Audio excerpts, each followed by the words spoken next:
दोस्तों बहुत बहुत स्वागत है आप सभी का एक बार फिर से। जी हाँ दोस्तों, आज पूरे दिन की कई महत्वपूर्ण और बड़ी खबरें निकलकर सामने आ रही हैं। जानेंगे सभी खबरों को विस्तार से। तो दोस्तों खबरों में आगे बढ़ने से पहले वीडियो को एक प्यार भरा लाइक जरूर कर दें और ताजा खबरों को जानने के लिए चैनल को सब्सक्राइब भी जरूर कर लें।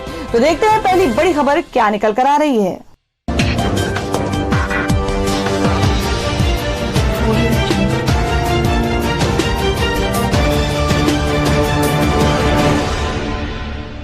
और दोस्तों अगली खबर में बता दें कि शाहीन बाग के आरोपों पर बीजेपी का आम आदमी पार्टी पर कटाक्ष, कहा यह मुस्लिम वोट बैंक होने का डर है।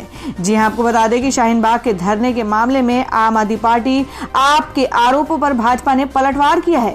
बीजेपी का कहना है कि असल में आम आदमी पार्टी के नेताओं को तकलीफ इस बात से है कि मुसलमान बीजेपी से जुड़ रहा है, जबकि आज तक कांग्रेस और आम आदमी पार्टी उनका वोट बैंक की तरह इस्तेमाल करती आई है। इसी वजह से अब वे बौखलाए हुए हैं। भाजपा ने कहा कि दिल्ली में सत्तारूढ़ पार्टी मुसलमानों का साथ नहीं मिलने की संभावना के साथ हैरान है। दरअसल दिल्ली में आम आदमी पार्टी और भारतीय जनता पार्टी के बीच आरोप प्रत्यारोप का सिलसिला तब शुरू हुआ जब नागरिकता संशोधन अधिनियम के खिलाफ विरोध प्रदर्शन के केंद्र शाहीन बाग के कई मुस्लिम रविवार को भाजपा में शामिल हो गए। आम आदमी पार्टी ने सोमवार को दावा किया कि पूरे शाहीन बाग विरोध प्रदर्शन की पटकथा भाजपा ने लिखी थी। उन्होंने कहा है कि इसके नेतृत्व ने दिल्ली चुनाव में चुनावी लाभ के लिए आंदोलनकारियों के प्रत्येक कदम को निर्देशित किया। आपके प्रवक्ता सौरभ भारद्वाज ने यह आरोप ऐसे समय में लगाया जब नागरिकता संशोधन अधिनियम यानी सीएए के विरोध का केंद्र रहे शाहीन बाग इलाके से अल्पसंख्यक मुस्लिम समुदाय के कई सदस्य भाजपा में शामिल हो गए हैं। और दोस्तों अगली खबर में आपको बता दें कि यौन उत्पीड़न मामले में महेश भट्ट बोले कि मैं 3 बेटियों का पिता हूं, मेरे नाम का दुरुपयोग किया गया। जी आपको बता दें कि फिल्म निर्माता महेश भट्ट ने एक बयान जारी कर कहा कि वह एक मॉडलिंग फर्म IMG वेंचर्स के प्रमोटर के खिलाफ दायर यौन उत्पीड़न मामले में राष्ट्रीय महिला आयोग के सामने पेश हुए हैं। बता दें कि निजी कंपनी के खिलाफ चल रही महिलाओं के यौन उत्पीड़न की जांच में राष्ट्रीय महिला आयोग ने महेश भट्ट को नोटिस भेजा था। महिला आयोग ने इस जवाब को ट्विटर पर साझा किया है। अपने जवाब में महेश भट्ट ने कहा कि उनके नाम और फोटो का गलत इस्तेमाल किया गया है। आपको बता दें कि महेश के होम प्रोडक्शन विशेष फिल्म्स ने उनकी ओर से एक डिटेल्स स्टेटमेंट जारी किया है, जहां उन्होंने कहा है कि उनका नाम बिना उनकी सहमति के यूज किया गया। उनका इवेंट से या यौन शोषण केस से कोई लेना देना नहीं है। बयान में आगे कहा गया कि जब मैंने महेश भट्ट ने कहा कि जब मैंने उन लोगों से बात की तो उन्होंने माफी मांगी और इवेंट से जुड़ी मेरी तस्वीरें हटा ली। भट्ट ने कहा कि 71 वर्ष की उम्र में मैं ज्ञान को साझा करने और सामाजिक कामों में योगदान करने में विश्वास रखता हूं। 3 बेटियों का पिता हूं और इस धर्म युद्ध में पूरे सहयोग के लिए मैं तैयार हूं। तो दोस्तों खबरों में आगे बढ़ने से पहले जान लेते हैं आज के और वहीं अगली खबर बता दें कि एक्टर संजय दत्त मुंबई के कोकिलाबेन अस्पताल में हुए भर्ती। एडमिट होने से पहले कही ये बात। जी आपको बता दें कि सुपरस्टार संजय दत्त इन दिनों फेफड़ों के कैंसर से जूझ रहे हैं, जिसका पता उन्हें पिछले हफ्ते ही चला है। खबरों के अनुसार उनके फेफड़ों का कैंसर एडवांस स्टेज पर है, जिसके इलाज के लिए उन्हें सिंगापुर जाना था, लेकिन मंगलवार को अचानक उन्हें फिर से मुंबई के कोकिलाबेन हॉस्पिटल में भर्ती करवाया गया। मुंबई स्थित अपने घर से हॉस्पिटल के लिए जाते समय मीडिया से रूबरू संजय दत्त ने इमोशनल होकर एक ही बात कही। आपको बता दें कि अस्पताल जाते समय संजू बाबा ने कहा कि मेरे लिए दुआ करिएगा। फेफड़े के कैंसर से जूझ रहे संजय दत्त अपना इलाज कराने के लिए कल यानी मंगलवार को मुंबई के कोकिलाबेन धीरूभाई अंबानी अस्पताल में भर्ती हो गए हैं। अस्पताल के लिए घर से निकलते समय संजय दत्त काफी गंभीर नजर आ रहे थे। अस्पताल जाते जाते वहां मौजूद फोटोग्राफरों को विक्ट्री का साइन दिखाते हुए बस इतना ही कहा कि मेरे लिए दुआ करिएगा। आपको बता दें कि आज शाम करीब 7 बजे संजय दत्त बांद्रा के इंपीरियल हाइट बिल्डिंग से अस्पताल में भर्ती होने के लिए नीचे उतरे तो उनके साथ उनकी पत्नी मान्यता दत्त, उनकी दोनों बहनें प्रिया दत्त और नम्रता दत्त भी वहां खड़ी नजर आई और साथ ही उनके कुछ करीबी लोग भी नजर आए। संजय दत्त इस बीते शनिवार यानी कि 15 अगस्त को टेस्ट कराने के लिए कोकिलाबेन धीरूभाई अंबानी अस्पताल गए थे। इसके दूसरे दिन रविवार को संजय दत्त सुबह से मुंबई के लीलावती अस्पताल में भर्ती थे, जहां पर उनके कई तरह के टेस्ट किए गए, जिसके बाद उन्हें डिस्चार्ज कर दिया गया था। तो दोस्तों जिस तरीके से संजय दत्त इस गंभीर बीमारी से जूझ रहे हैं, तो उनके अच्छे स्वास्थ्य के लिए कमेंट में 2 शब्द जरूर लिखें। बढ़ते अगली खबर की ओर। तो दोस्तों, खबर में आगे बढ़ने से पहले एक बार फिर से आपको याद दिला दे कि अगर आपने अभी तक के हमारी वीडियो को लाइक नहीं किया तो जल्दी से वीडियो को लाइक कर दे, क्योंकि आपका एक लाइक हमारे लिए बहुत ही ज्यादा महत्वपूर्ण होता है। और अगर आप हमारे चैनल पर नए हैं तो चैनल को जरूर सब्सक्राइब कर ले और बेल के बटन को भी जरूर हिट कर दे। और हमारी पूरी न्यूज को जानने के लिए वीडियो को लास्ट तक जरूर देखिए। बढ़ते अगली खबर की ओर।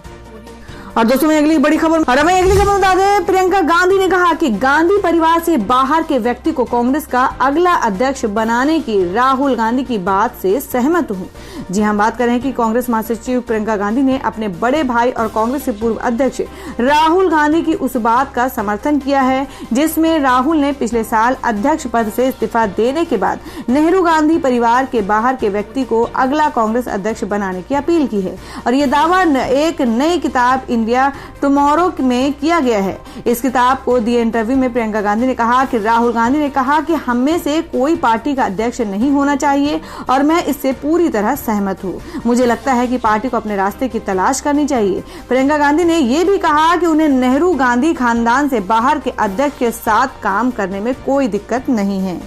तो दोस्तों, जिस तरीके से प्रियंका गांधी ने राहुल गांधी की बातों को अध्यक्ष पद को लेकर सही साबित किया है, तो क्या वाकई में आप लोग को भी लगता है कि कांग्रेस में कुछ नया चेहरा होना चाहिए अध्यक्ष पद के लिए? आप अपना सुझाव कमेंट बॉक्स में जरूर दें। बढ़ते अगली खबर की ओर। और वही अगली खबर बता दें, माली में विद्रोही सैनिकों ने राष्ट्रपति इब्राहिम को बनाया बंदी, गृह युद्ध के बने हालात। जी हां, आपको बता दें कि पश्चिम अफ्रीकी देश माली में विद्रोही सैनिकों ने मंगलवार को राष्ट्रपति इब्राहिम बाउबकर कीता को बंदी बना लिया है। सूत्रों ने ये जानकारी दी है और इससे पहले दिन में राजधानी बामको से लगभग 15 किलोमीटर दूर काती सैन्य अड्डे पर सैनिकों ने सरकार के खिलाफ विद्रोह कर दिया था। विद्रोहियों ने कई वरिष्ठ सैन्य व प्रशासनिक अधिकारियों को भी नजरबंद कर दिया है। हालांकि प्रधानमंत्री बॉबे सीसे ने विद्रोही से हथियार डालने और बातचीत करने का अनुरोध किया था। और मैं ये बता दें कि कंगना रनौत ने साधा नसीरुद्दीन शाह पर निशाना, कहा ट्वीट पर लिखा कि इतने महान कलाकार की तो गालियां भी भगवान के प्रसाद की तरह हैं। जी हां, आपको बता दें कि सुशांत सिंह राजपूत के निधन के बाद बॉलीवुड में नेपोटिज्म को लेकर बहस छिड़ी हुई है। इसी बीच नसीरुद्दीन शाह ने इस मामले पर अपना रिएक्शन दिया था। उन्होंने कहा था कि जिन लोगों के दिमाग में इंडस्ट्री के खिलाफ गंद भरा हुआ है वे अब मीडिया के सामने जाकर उल्टी कर रहे हैं, सब उगल रहे हैं। इस पर कंगना रनौत ने ट्वीट करते हुए नसीरुद्दीन के बयान पर निशाना साधा है। आपको बता दें, कंगना रनौत ने लिखा कि धन्यवाद नसीर जी, आपने मेरे सारे अवार्ड्स और असफलताओं को तोला जिसमें नेपोटिज्म कुछ भी नहीं। मैं इन सब चीजों की आदी हो चुकी हूँ, लेकिन क्या आप मुझे तब भी यही कहते अगर मैं अनिल कपूर या प्रकाश पादुकोण की बेटी होती? और वहीं इसके बाद कंगना ने एक वीडियो शेयर करते हुए लिखा कि नसीर जी एक शानदार आर्टिस्ट हैं, इतने महान कलाकार की तो गालियां भी भगवान के प्रसाद की तरह है। मैं उन चीजों को देखती हूँ जिसमें मैंने और नसीर जी ने सिनेमा के बारे में अच्छी बातें की थी और मुझे याद है कि आपने पिछले साल मेरे काम की सराहना की थी। तो दोस्तों, आप लोगों की राय पूछना चाहते हैं कि आप देश में अगला प्रधानमंत्री किसे देखना चाहते हैं? आप अपना सुझाव कमेंट बॉक्स में जरूर दें। बढ़ते अगली खबर की ओर। तो दोस्तों, जिस तरीके से चीन की सरकार ऐसा कर रही है, तो ऐसा हम लोगों का मानना है कि किसी भी धर्म के ठेस पहुंचाना इस तरीके से सही नहीं है। आप लोगों का सुझाव क्या है? आप अपना कमेंट बॉक्स में सुझाव जरूर दें। बढ़ते अगली खबर की ओर। और वहीं तो दोस्तों, आज की जो पहली बड़ी खबर निकल कर आ रही है, आपको बता दें गृह मंत्री अमित शाह एम्स में भर्ती, कोरोना की रिपोर्ट आई नेगेटिव। जी हम बात करें कि 4 दिन पहले ही कोरोना वायरस संक्रमण को शिकस्त देने वाले केंद्रीय गृह मंत्री अमित शाह को दिल्ली स्थित अखिल भारतीय आयुर्विज्ञान संस्थान में भर्ती कराया गया है। एम्स के निदेशक डॉक्टर रणदीप गुलेरिया की अगुवाई में अनुभवी डॉक्टरों की एक टीम उनके स्वास्थ्य पर नजर रखे हुए है और बताया जा रहा है कि गृह मंत्री अमित शाह को देर रात करीब 2 बजे एम्स में भर्ती कराया गया है। उन्हें पुराने प्राइवेट वार्ड में रखा गया है। एम्स के मुताबिक उनकी हालात सामान्य है और स्थिर है। उन्हें सांस से संबंधित परेशानी बताई जा रही है और इस वजह से एम्स निदेशक डॉक्टर रणदीप गुलेरिया के नेतृत्व में उनका इलाज चल रहा है। और वहीं समाचार एजेंसी ANI के मुताबिक कोरोना वायरस से ठीक होने के बाद वे यहाँ पर भर्ती हुए हैं और अमित शाह अस्पताल से ही कामकाज कर रहे हैं। एम्स में भर्ती होने के बाद गृह मंत्री अमित शाह की कोरोना जांच की रिपोर्ट नेगेटिव आई है। और दोस्तों अब अगली खबर में जान लेते हैं क्या है देश भर में कोरोना संक्रमण के ताजा हालात। देश में कोरोना संक्रमितों की संख्या 27 लाख के पार। आपको बता दें 51,925 लोगों की गई है जाने। महाराष्ट्र में 8,000 से अधिक नए मामले। जी हां, बात करें कि देश में कोरोना का कहर थमने का नाम नहीं ले रहा है और इस वायरस से संक्रमित लोगों की संख्या में दिन ब दिन बढ़ोतरी होती जा रही है। देश में इस वायरस से संक्रमितों की संख्या 27 लाख के पार पहुंच चुकी है। कोविड-19 इंडियन ऑर्गेनाइजेशन के मुताबिक देश में कोरोना के अब तक के 27,01,604 केस दर्ज हो चुके हैं, जिनमें से 19,76,248 लोग ठीक हो चुके हैं। हालांकि इनमें से 51,925 लोगों की जान जा चुकी है। देश में अभी तक 6,72,924 एक्टिव केस हैं। इसके सवाल को आज का सवाल है, आपको बताना है कि अरुणाचल प्रदेश की राजधानी कहाँ है। इसका जवाब आपको वीडियो के नीचे कमेंट बॉक्स में देना है और सही जवाब देने वाले को रैंडमली सिलेक्ट किया जाएगा और वो जीत सकते हैं एक बम्पर पुरस्कार। तो बढ़ते अगली खबर की ओर। और वही अगली खबर बता दें, मिशेल ओबामा ने ट्रंप पर बोला हमला, कहा हमारे देश के लिए गलत राष्ट्रपति।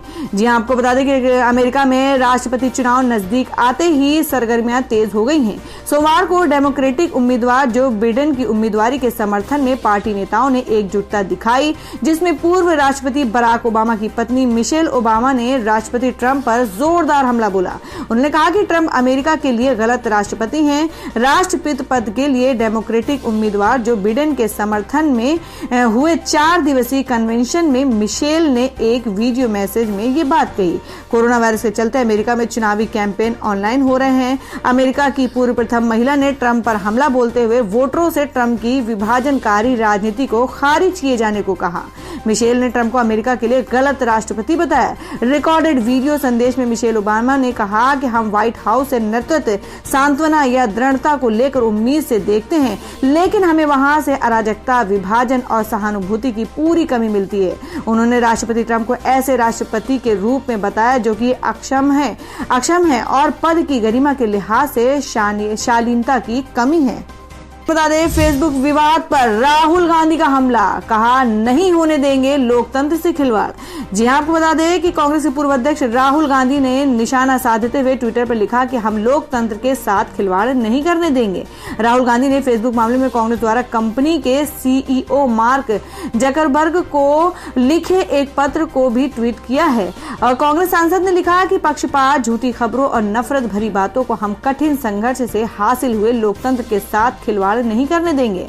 वॉल स्ट्रीट जर्नल ने खुलासा किया है कि फेसबुक इस तरह के झूठ और नफरत फैलाने का काम करती आई है और उस पर सभी भारतीयों को सवाल उठाना चाहिए। पूर्व कांग्रेस अध्यक्ष राहुल गांधी ने ट्वीट में जिस चिट्ठी को संलग्न किया है उसे कांग्रेस महासचिव केसी वेणुगोपाल द्वारा पार्टी की तरफ से लिखा गया है। इसमें कांग्रेस ने मार्क जकरबर्ग से फेसबुक को लेकर हाल में सामने आए रवैये के बारे में लिखा है। पत्र के मुताबिक कहा है कि हमें यकीन है कि आपने वॉल स्ट्रीट जर्नल में 14 अगस्त को प्रकाशित हुए फेसबुक इंडिया द्वारा कंटेंट को लेकर पक्षपात और संदिग्ध व्यवहार करने को लेकर रिपोर्ट पढ़ी होगी। आपको बता दें कि कांग्रेस के पत्र में लिखा है कि रिपोर्ट में फेसबुक इंडिया के नेतृत्व पर बीजेपी का पक्ष लेने का आरोप लगाया गया है। फेसबुक इंडिया पर भारत के चुनाव में हस्तक्षेप किए जाने के गंभीर आरोप है। कांग्रेस ने इस पूरे मामले की फेसबुक मुख्यालय की ओर से उच्च स्तरीय जांच कराने और जांच पूरी होने तक उसके भारतीय शाखा के संचालन की जिम्मेदारी नई टीम को सौंपने का मांग की है। और अभी अगली खबर में आपको बता दें कि फेसबुक हेड स्पीच पर शिवसेना ने कहा कि नफरत फैलाने वालों के खिलाफ कार्रवाई हो, भले ही किसी भी पार्टी से नाता हो। जी आपको बता दें कि शिवसेना ने भी फेसबुक पर नफरत फैलाने वालों के खिलाफ कार्रवाई की मांग की है। शिवसेना ने मंगलवार को कहा कि फेसबुक जैसे सोशल मीडिया मंच पर नफरत फैलाने वालों और देश को तोड़ने की बातें करने वालों के खिलाफ कार्रवाई की जानी चाहिए, भले ही वे किसी भी पार्टी से नाता रखते हों। शिवसेना ने कहा कि फेसबुक जैसी कंपनियां केवल इसलिए नफरत फैलाने वाले किसी व्यक्ति को नजरअंदाज नहीं कर सकती क्योंकि वह सत्तारूढ़ पार्टी से है। पार्टी ने सोशल मीडिया मंच से कारोबार के नियमों और नैतिकता का पालन करने को कहा है। दरअसल अमेरिका के अखबार वॉल स्ट्रीट जर्नल ने खबर प्रकाशित की थी कि फेसबुक बीजेपी के कुछ नेताओं पर घृणा भरे भाषण के नियमों को लागू करने में अनदेखी करता है, जिसके बाद कांग्रेस ने आरोपों की जांच संयुक्त संसदीय समिति जेपीसी कराने की मांग की। कांग्रेस ने कहा कि इससे भारतीय लोकतंत्र को खतरा है और इसकी जांच जरूरी है। और वह अगली खबर बता दें कि चीनी कंपनी के साथ मिलकर पाकिस्तान तैयार कर रहा है कोरोना वैक्सीन। अब तीसरे चरण के परीक्षण की तैयारी। जी हम बात करें कि पाकिस्तान के दवा नियामक प्राधिकरण DRAP ने कोविड-19 टीका के तीसरे चरण के क्लिनिकल परीक्षण को मंजूरी दे दी है, जिसे चीन की कंपनी के साथ मिलकर विकसित किया जा रहा है। और ये जानकारी मंगलवार यानी 18 अगस्त को मीडिया की खबरों में सामने आई है। राष्ट्रीय स्वास्थ्य संस्थान NIH की तरफ से जारी बयान के मुताबिक इसे recombinant novel corona virus vaccine adenovirus type 5 के तीसरे चरण के क्लिनिकल परीक्षण के लिए DRAP के तरफ से औपचारिक मंजूरी मिल गई है। इसे कैंसाइनो बायो और Beijing institute of biotechnology China BIB द्वारा विकसित किया जा रहा है। और मैं ये बता दें कि पीएम की रेस में नरेंद्र मोदी को नहीं पछाड़ सकते राहुल गांधी। इतिहासकार रामचंद्र गुहा ने लेख में गिनाए 5 कारण। जी आपको बता दें कि इतिहासकार रामचंद्र गुहा ने अपने एक लेख में राय देते हुए कहा कि कांग्रेस नेता राहुल गांधी प्रधानमंत्री पद की रेस में नरेंद्र मोदी को पछाड़ नहीं सकते हैं। उन्होंने कहा कि राहुल गांधी 2 बार नरेंद्र मोदी को चुनौती देने में विफल रहे, ऐसे में क्या वो तीसरे कोशिश में सफल हो सकते हैं। हाल में सर्वे में पता चला है कि कांग्रेस नेता ऐसा करने में सफल नहीं हो सकते। सर्वे में मतदाताओं से अपने पसंदीदा प्रधानमंत्री को चुनने के लिए कहा गया। इनमें से नरेंद्र मोदी को 66% लोगों ने पसंद किया, जबकि राहुल गांधी को महज 8% लोगों ने पसंद किया। अगली खबर में जान लेते हैं क्या है देश भर में मौसम के ताजा हालात। आपको बता दें कि बाढ़ से कई प्रदेशों में तबाही। 11 राज्यों में 20 अगस्त तक भारी बारिश का अलर्ट। जी हम बात करें कि मौसम विभाग के मुताबिक अगले कुछ दिनों तक दिल्ली में लगातार बारिश होते रहने की संभावना है। वहीं हिमाचल प्रदेश, पंजाब, हरियाणा, उत्तराखंड एवं उत्तर प्रदेश के नदियों में जल स्तर बढ़ने की आशंका जाहिर की गई है। विभाग के मुताबिक कुछ पर्वतीय जिलों में बादल फटने की घटना हो सकती है। जी आपको बता दें कि देश के कई हिस्सों में सोमवार को हुई भारी बारिश ने सामान्य जनजीवन को अस्त व्यस्त कर दिया है। राजस्थान और मध्य प्रदेश में डूबने से 7 लोगों की जान चली गई है। इस बीच मौसम विभाग के पूर्वानुमान में कहा गया है कि पश्चिमी हिमालयी क्षेत्र सहित उत्तर पश्चिम भारत में 20 अगस्त तक और अधिक भारी बारिश हो सकती है। और अभी अगली बड़ी खबर बता दें कि चीन में मस्जिद ढहा बना दिया गया पब्लिक टॉयलेट। खबर शेयर कर बोली तस्लीम नसरीन, भगवान है भी इसका सबूत नहीं, पूजना है बेकार।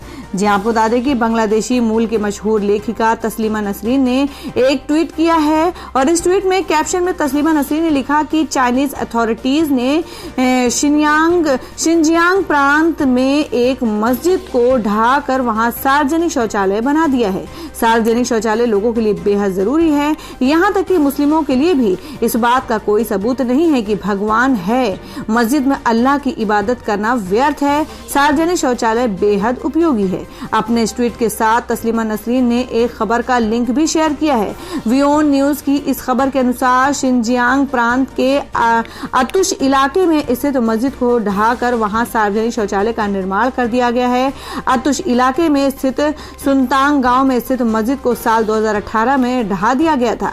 इसके 2 साल बाद वहां की सरकार ने उस जगह पर सार्वजनिक शौचालय का निर्माण कर दिया है।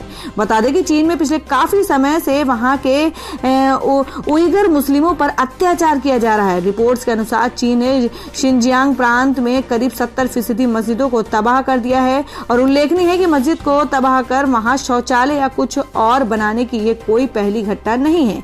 इससे पहले साल 2019 में भी चीन ने अजना मस्जिद को तबाह करके वहां एक स्टोर का निर्माण किया था, जहां आज शराब और सिगरेट की बिक्री की जाती है।